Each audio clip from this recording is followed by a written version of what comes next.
तो hello students, कैसे हैं आप सब। आशा करता हूँ आप सब बहुत बढ़िया होंगे, अच्छे से पढ़ाई कर रहे होंगे। तो चलिए आज हम शुरू करते हैं क्लास 9th का फर्स्ट चैप्टर फिजिक्स का जो है, जिसका नाम है मोशन। तो आप बताइए मोशन किसे कहते हैं, आपके हिसाब से मोशन किसे कहते हैं। सोचिए। तो आप कहेंगे कि अगर कोई चीज़ चल रही हो, कोई ऑब्जेक्ट अगर चल रहा है ना, अपना पोजीशन बदल रहा है समय के साथ, तो आप उसे मोशन कहेंगे। चलिए देखते हैं क्या है कि भाई कोई भी ऑब्जेक्ट अगर समय के साथ अपना पोजीशन बदल रहा होता है तो उसे हम कहते हैं कि वो ऑब्जेक्ट मोशन में है। चलिए लिख लेते हैं definition.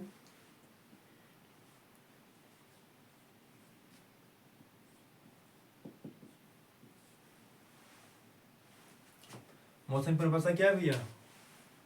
If any object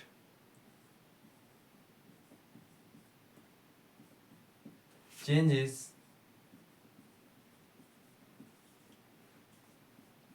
its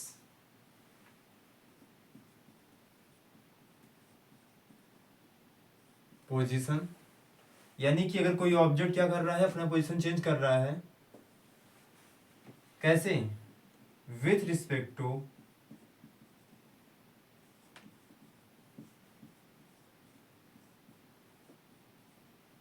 time, यानी कि कोई भी ऑब्जेक्ट समय के रिस्पेक्ट में, यानी कि समय के साथ साथ वो क्या कर रहा है, अपना पोजीशन चेंज कर रहा है, तो हम कहेंगे कि भैया ऑब्जेक्ट मोशन में है।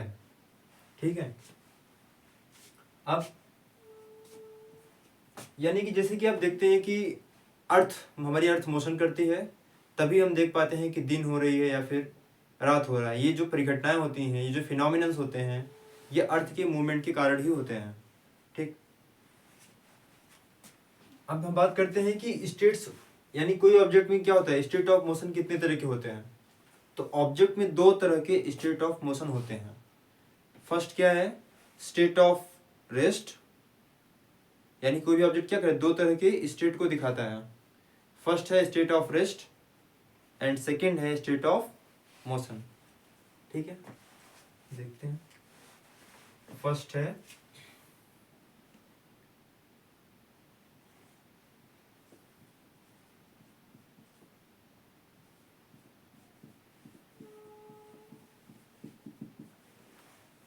इसे हिंदी में क्या लिखते हैं भाई, विराम अवस्था।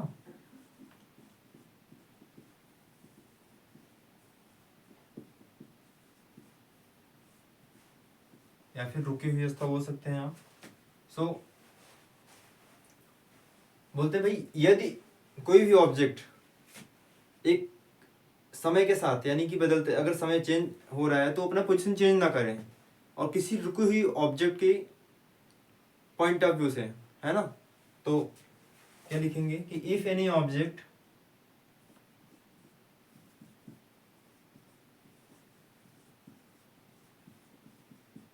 Does not change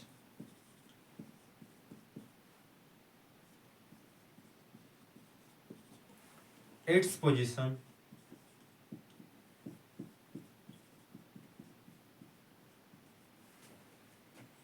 with respect to time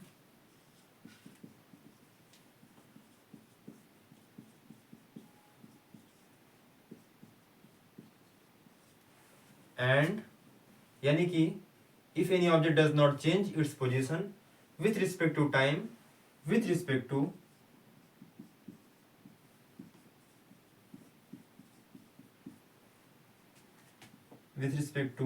a stationary object,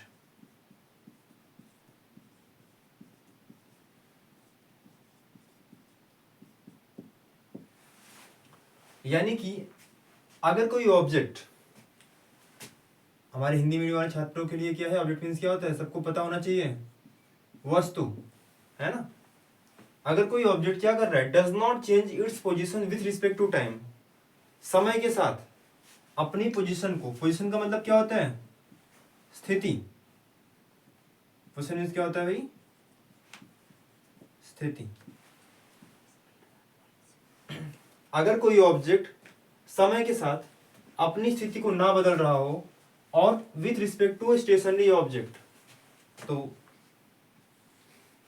with respect to क्या है, स्टेशनरी ऑब्जेक्ट, यानी कि किसी भी रुके हुए किसी भी स्थिर ऑब्जेक्ट की रिस्पेक्ट में। इसका मतलब क्या होता है, स्थिर ऑब्जेक्ट, स्थिर वस्तु। तो इस स्थिति को हम क्या कहते हैं, इस अवस्था को हम बोलेंगे कि ऑब्जेक्ट के रेस्ट की अवस्था को शो कर रहा है। Okay, so it is clear all of you. कह सकते हैं if any object is not changing its position with respect to time with respect to a stationary object, then it is in the state of rest. So आगे हम बात करते हैं state of motion की, ठीक है, state of motion।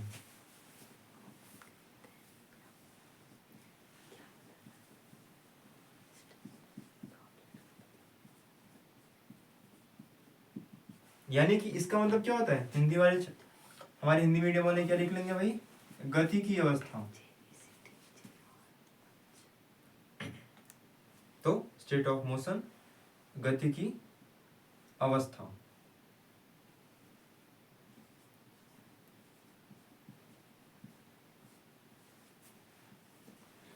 यानी कि हम क्या कह सकते हैं कि यदि कोई ऑब्जेक्ट समय के साथ अपनी पोजीशन को, अपनी स्थिति को बदल रहा हो किसी फिक्स्ड, किसी स्टेशनरी ऑब्जेक्ट के पॉइंट ऑफ व्यू से या उसकी रिस्पेक्ट में, तो हम कहेंगे कि वह ऑब्जेक्ट क्या है, मोशन में है।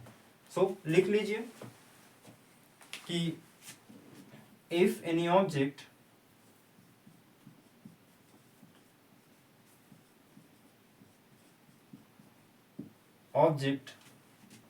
changes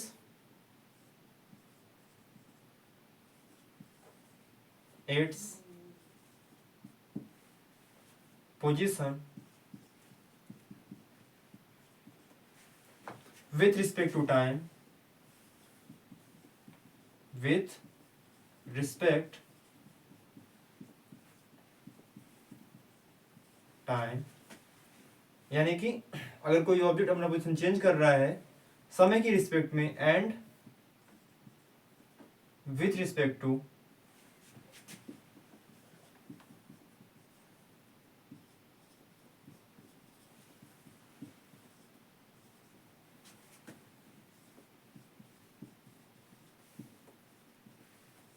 स्टेशनरी ऑब्जेक्ट,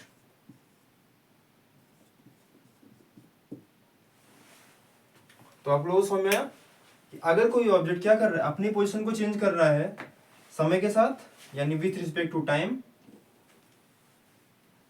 क्या कर रहा है, अपनी पोजीशन को चेंज कर रहा है और किसी स्टेशनरी ऑब्जेक्ट की रिस्पेक्ट में,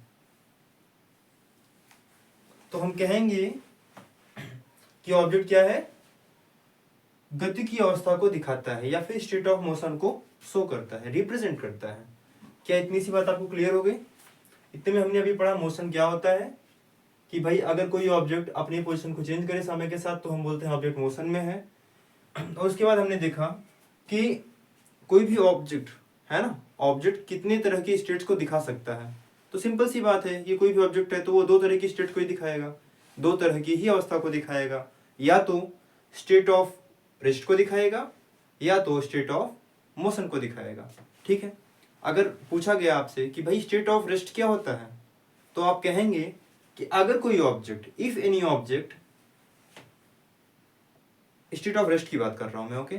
सो if any object does not changes its position with respect to time, with respect to a stationary object, यानी कि समय के साथ साथ और एक स्थिर ऑब्जेक्ट के साथ साथ वो क्या कर रहा है, अपनी पोजीशन को बदल नहीं रहा है, तो हम कहेंगे कि भैया वह विराम अवस्था में है, वह रुकी हुई अवस्था में है, या फिर वो स्टेट ऑफ रेस्ट में है। ठीक है, और स्टेट ऑफ मोशन की जैसे मैं बात किया कि भाई अगर कोई ऑब्जेक्ट क्या कर रहा है, अपनी पोजीशन को बदल रहा है, किसकी रिस्पेक्ट में, पहली बात तो समय के रिस्पेक्ट में, और दूसरी बात कि एक स्टेशनरी ऑब्जेक्ट के रिस्पेक्ट में। यदि कोई ऑब्जेक्ट ऐसा करता हुआ पाया जाता है तो आप कहेंगे कि ऑब्जेक्ट क्या कर रहा है, मोशन कर रहा है। क्या इतनी सी बात को क्लियर हो गई आपको? बहुत बढ़िया। तो नोट कर लीजिए, स्क्रीनशॉट ले लीजिए 10 सेकंड के लिए। साइड में खड़ा हूं मैं, दिख रहा है ना पूरा? ठीक है, ठीक है। तो आपने स्क्रीनशॉट ले लिया होगा, रोक लीजिएगा, रिकॉर्डेड है।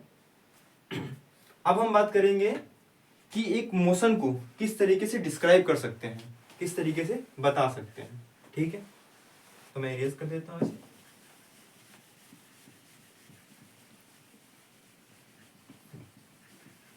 अब रोक लो, इतना तो रोकना पड़ेगा।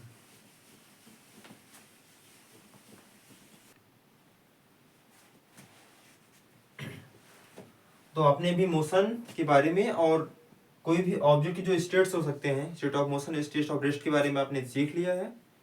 अब हम देखते हैं कि किसी भी मोशन को डिस्क्राइब कैसे करते हैं। ठीक है, तो आपका टॉपिक क्या बन जाता है यहाँ पे?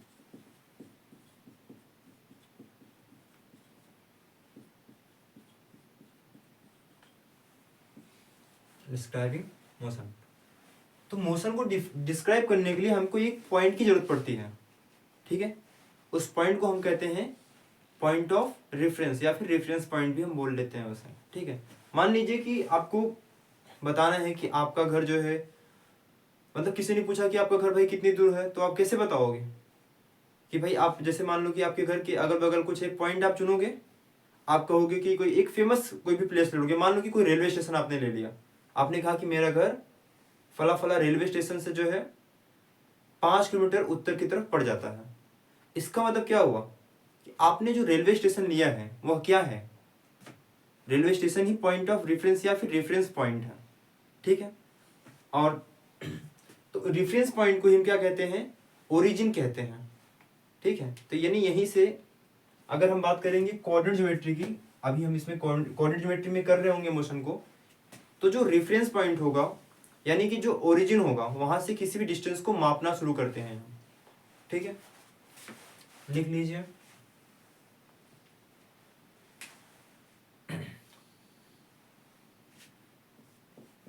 To describe motion,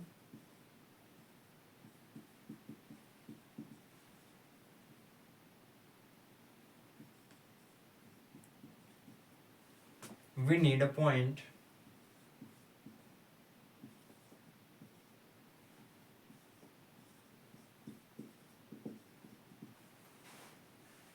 and this is called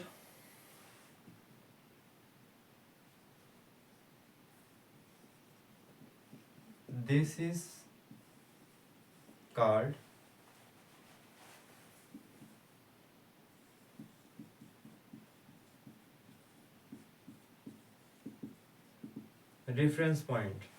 ठीक है, यानी कि किसी भी मोशन को डिस्क्राइब करने के लिए हमें एक पॉइंट की जरूरत पड़ती है जहां से हम उसको मेजर करना शुरू करते हैं, और हम क्या बोलते हैं? इस पॉइंट को हम कहते हैं रेफरेंस पॉइंट।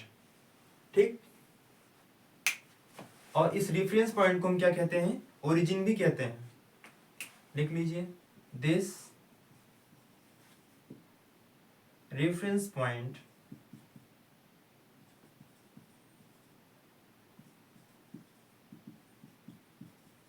is also